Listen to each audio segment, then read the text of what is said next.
Doctor ماریا، آج 28 مئی ہے. آج کے دن پاکستان ایٹمی طاقت بنا.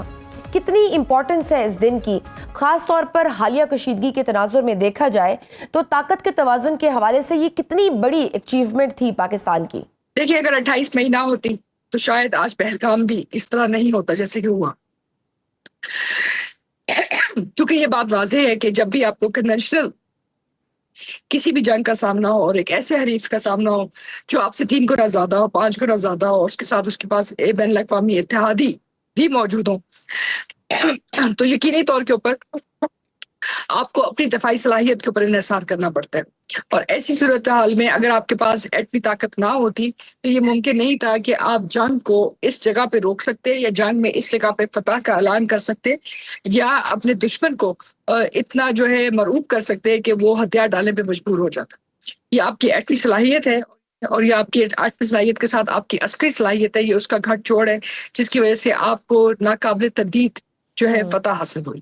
بالکل. اب تو بھارت کے اندر سے ہی گواہی آنا شروع ہو گئی ہے ڈاکٹر ماریا کہ پہلگام واقعہ ایک فالس فلیگ آپریشن تھا. آل انڈیا کانگریس کے رہنما اور سابق وزیر خارجہ یشونت سنہا کہتے ہیں کہ پہلگام واقعہ ایک ڈرامہ تھا جو مودی نے بہار الیکشن جیتنے کے لیے رچایا. یہ بی جے پی میں بھی رہے، انڈیا کے فائنانس منسٹر بھی رہے، پھر منسٹر فار ایکسٹرنل افیئرز بھی رہے. تو ان کی طرف سے اس بیان کا آنا کتنا امپورٹنٹ ہے، اور اس بیان سے دنیا بھر سے مودی حکومت پر کتنا دباؤ بڑھے گا؟ دیکھیں، بہت اہم بیان ہے، کیونکہ جو کچھ آپ کہہ رہے تھے اس موقف کی اندرونی طور پہ جو ہے ایک طرح سے حمایت یا اس کے بارے میں وضاحت جو ہے بہت اہم ہے. جی، کیونکہ یہ بات نہیں ہے کہ پاکستان کی سوچ ہے کہ جہاں پہ ایک جنگ عائد کی گئی. مسئلہ یہ ہے کہ شکست جو ہے وہ بہت سارے سوالات اٹھاتی ہے، اور ہندوستان کو جس نوعیت کی عسکری شکست ہوئی ہے جس کی وجہ سے اندرونی طور پہ یہ پہلی دفعہ سوالات اٹھ رہے ہیں. جسونت سنگھ صاحب ہو گئے، یہ باقی تمام لوگ، یہ پہلی دفعہ تو نہیں ہے کہ انڈیا نے فالس فلیگ آپریشن کی، لیکن یہ پہلی دفعہ ہے کہ ہندوستان کو اتنی واضح شکست ہوئی ہے کہ جہاں یہ ممکن ہی نہیں ہے کہ کوئی اس شکست میں ان کا ساتھی بن سکے. یہاں تک کہ جو ان کے ڈیفنس پارٹنرز ہیں جیسے فرانس، جیسے اسرائیل، وہ بھی چاہتے ہیں کہ ہندوستان جو ہے تھوڑا سا ڈسٹنس دکھائے ان کی ڈیفنس ٹیکنالوجی سے، وہ اس بات کی ذمہ داری اٹھائے کہ ان کی ٹریننگ جو ہے اس لیول کی نہیں تھی یا اور مسائل تھے.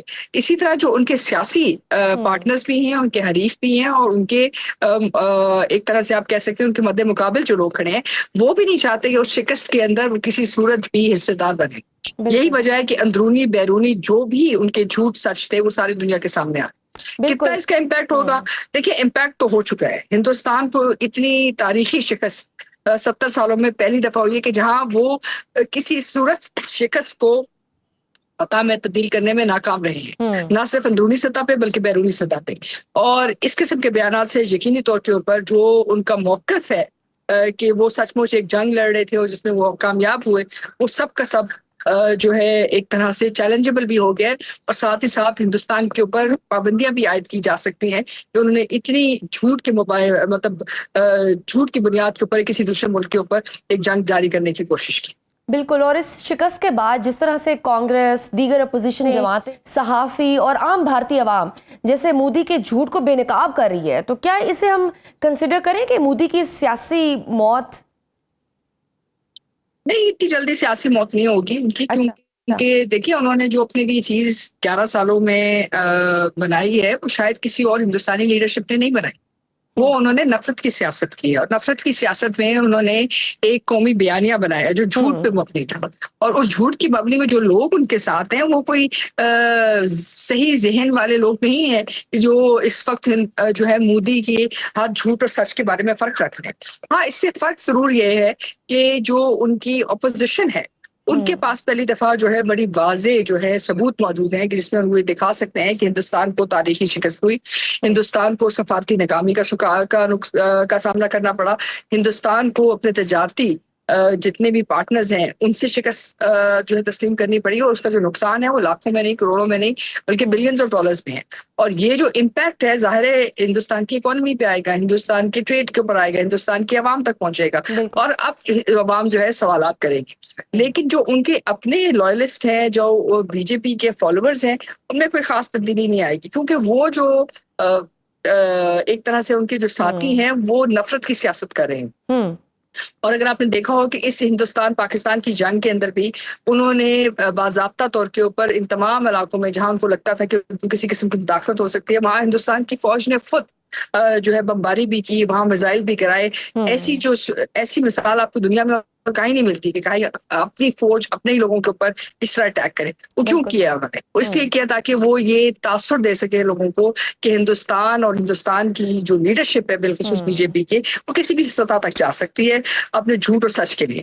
تو ان کا جو ووٹر ہے وہ تو اسی طرح ایکسٹریمسٹ رہے گا اور وہ اسی طرح وولٹائل رہے گا. فرق ڈاکٹر صرف یہ ماریہ ہے ان کہ کا جو ووٹر لبرل ہندوستان ایکسٹریمسٹ تو ہے رہے گا، وولیٹائل بھی رہے گا، لیکن پھر ان کے ووٹرز، ان کے فالوورز یا آپ لوئلسٹ کہہ رہی ہیں، ان کی طرف سے پریشر تو آئے گا کہ اب جو جس طرح کی شکست ہوئی کہ they should again you think کہ Narendra Modi could do another misadventure, because جس طرح کے آپ نے دیکھے ہوں گے مودی صاحب کے بیانات بھی کہ کیسے وہ پاکستان کو پرووک کرنے کی کوشش کر رہے ہیں. تو اس قدر ڈیسپریشن کے بعد یو تھنک کہ مودی پھر سے کوئی ایسی حرکت کریں گے جیسی 7 اور 8 مئی کو کی گئی؟ کر سکتے ہیں. اس میں ہمیں تیار رہنا چاہیے کیونکہ اس وقت وہ ڈیسپریٹ ہے. جتنی بڑی شکست ان کو ہوئی ہے، ناقابل تردید شکست ہوئی ہے، اس کے لیے ان کو ایک نوشن آف وکٹری چاہیے. جی، اور وہ نوشن آف وکٹری وہ کس سطح پہ حاصل کرتے ہیں، چاہے وہ پاکستان میں دہشت گردی کرتے ہیں، چاہے وہ اپنی سینئر لیڈرشپ کو نشانہ بناتے ہیں، آپ کے اسکولوں تک کو تو انہوں نے چھوڑا نہیں، آپ کے بچوں تک کو تو انہوں نے چھوڑا نہیں. تو آپ ان سے کیا ایکسپیکٹ کرتے ہیں کہ وہ سچ کریں گے، وہ اس شکست کو مان جائیں گے، وہ یہ مان جائیں گے کہ یہ ان کی جو ہے غیر مناسب پالیسیز تھیں جس کی وجہ سے ہندوستان کو اتنا نقصان ہوا، اس خطے کو اتنا نقصان ہوا. وہ کیا یہ بات مانیں گے کہ وہ ایٹمی جنگ کے دہانے پہ پہنچ چکے؟ وہ کیا یہ بات مانیں گے کہ کشمیر ان کا کبھی ان کا حصہ نہیں تھا؟ لیکن یہ وہ حقائق ہیں جو مودی کو آج نہیں تو کل ماننے ہیں. لیکن کیا وہ اس کے لیے تیار ہے؟ ہرگز نہیں. کیا وہ اس کے لیے جھوٹ بولیں گے؟ ہاں. کیا وہ اپنی پولیٹیکل ریوائول کے لیے جھوٹ بولیں گے؟ ہاں. ابھی آپ دیکھ رہے ہیں کہ دنیا میں کہاں ایسے ہوتا ہے کہ آپ کو شکست ہوتی ہے اور اس کے بعد آپ ساری دنیا میں اپنے ڈیلیگیشنز بھیج دیتے ہیں. یہاں تک کہ آپ امریکہ میں بھی ڈیلیگیشن بھیجیں جہاں جن کی آپ نے مدد مانگی اور پھر آپ ادھر ہی جا کے انہی کے صدر کو ہاں آپ جی، جو آپ نے ہے کہہ دیا کہ وہ غیر تو مناسب ان کے طریقے کہنے پہ سے ہم نے نہیں کیا. بلا رہے بالکل. ہیں. دیکھیں اس کی مثال آپ کو اور کہیں نہیں ملی. دنیا آپ اٹھا لیں، آپ دنیا کی ملٹری ہسٹری اٹھا لیں کہ جہاں آپ کو شکست ہوئی ہو اور اس کے بعد آپ اپنی شکست کو ایک وکٹری کے طور پہ ساری دنیا میں ثقافتی سطح کے اوپر لوگوں کو بھیج کے اس سطح پہ جھوٹ بولیں.